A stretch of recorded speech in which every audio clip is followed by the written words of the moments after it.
Hi guys, এদের দৌড়ানো দেখে মনে প্রশ্ন জাগছে না কেন দৌড়িয়ে যাচ্ছে?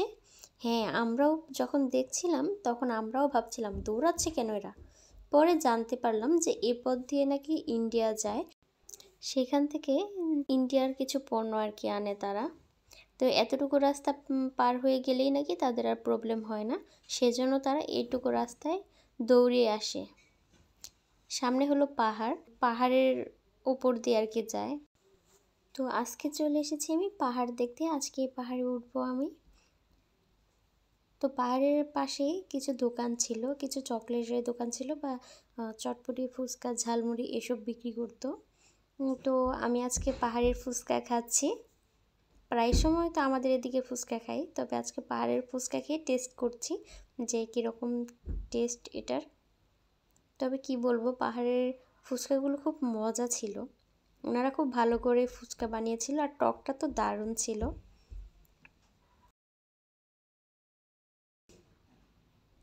আমি ফুচকা দেখলে আর লোভ সামলাতে পারি না, ফুচকাটা আমার খুবই পছন্দের একটি খাবার। ফুচকাগুলো অনেক বড় বড়ও ছিল, বেশি করে টক দিয়ে খেতে তবে খুবই ভালো লাগে। আর কোথাও ঘুরতে বের হলে কিছু না খেলে তো ভালোই লাগে না। তো ঝটপট করে ফুচকা খেয়ে নিচ্ছি, আর আমি একটু ফুচকায় টকটা বেশি খাই, যার কারণে টকটা ঢেলে নিচ্ছি ভালো করে। কারো যদি ফুচকা দেখে জিভে পানি আসে এতে আমার দোষ নেই, কিন্তু আগেই বলে দিলাম। দারুণ ছিল ফুচকাটা। তো এখন আমি পাহাড়ে উঠতে শুরু করলাম। তো দেখেন পাহাড়ের রাস্তা, এখানে অনেক পর্যটকরা এসেছে ঘুরতে। গাইস, আপনারা দেখতেই পারছেন পাহাড়ে ওঠাটা কিন্তু খুবই কষ্টকর, কিন্তু কি আর করার, কষ্ট হলেও কিন্তু খুবই ভালো লাগে। অনেক পর্যটকরা এখানে আসে ঘুরতে, অনেক সুন্দর একটি জায়গা। আর আসবেই না কেন বলেন, পাহাড় পর্বত দেখতে কার না ভালো লাগে। দেখেন কতটা উঁচুয় উঠতে হবে আমার, আমি তো উঠতেই পারছিলাম না, আমার পা ব্যথা শুরু হয়ে গেছিল। খুবই কষ্ট হয়েছে আমার উঠতে, কি বলবো। তবে অনেক ভালো লাগছিল, আশেপাশের পরিবেশটা অনেক সুন্দর ছিল। সত্যি বলতে কি, প্রকৃতির রূপ না সত্যি অসম্ভব সুন্দর। যারা গ্রামে থাকে তারা তো অবশ্যই এই সৌন্দর্যটা উপভোগ করতে পারে, কিন্তু আমরা যারা শহরে বসবাস করি তারা কিন্তু আর সেটা পারি না।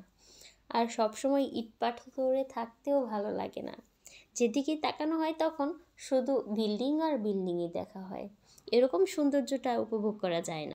সেজন্য বলবো মাঝে মাঝে ঘোরাফেরা অনেক ভালো, ঘুরতে আসলে অবশ্য মনটা ভালো হয়ে যায়, অনেক ভালো লাগে। আর আমি তো ঘুরতে এসেছি আমার পরিবারের সাথে, তো পরিবারের সাথে ঘোরাটা অনেক ভালো লাগে, অনেক মজা হয়। পাহাড়ে এসে বুঝতে পারলাম কিছু কিছু কষ্টের মাঝেও সুখ যে থাকে। পাহাড়ে যেরকম ওঠাটা অনেকটাই কষ্ট, কিন্তু উঠতে পারলে পরে খুব সুন্দর লাগে। সেই উঁচু পাহাড় থেকে আশেপাশের নিচের অংশগুলো দেখতে খুব ভালো লাগে, যে জিনিসটা আমি এখানে এসে উপভোগ করেছি। সবাই বসে এখানে রেস্ট নিচ্ছে, উঠতে তো অনেকটাই কষ্ট হয়েছে সেজন্য। তো আমি আর রেস্ট নিলাম না, আমি একটু ভিডিওই করছি আপনাদের সাথে শেয়ার করার জন্য। আর এটা ছিল আরেকটি পাহাড়, এই পাহাড়টার নাম হলো সাদামাটি পাহাড়, এই জায়গাটার নাম হলো বিজয়পুর। তবে এই পাহাড়টা সবচেয়ে সুন্দর ছিল দেখতে। এই পাহাড়টি দেখার জন্য অনেক মানুষ আসে, অনেক পর্যটক আসে এখানে। আমরা এখন এই পাহাড়টিতে উঠতে চলেছি।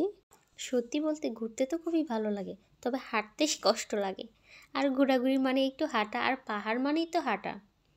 এখানে তো আর অটো চলে না, অটো দিয়ে তার ওঠাও যায় না, তাই না? তো দেখেন কত সুন্দর লাগছে পাহাড়টা। তো আমি আর বেশি উপরে উঠতে পারছিলাম না, সেই উপরে আমি আর উঠতে চাইনি, কারণ আমি অলরেডি একটা পাহাড়ে উঠেছি।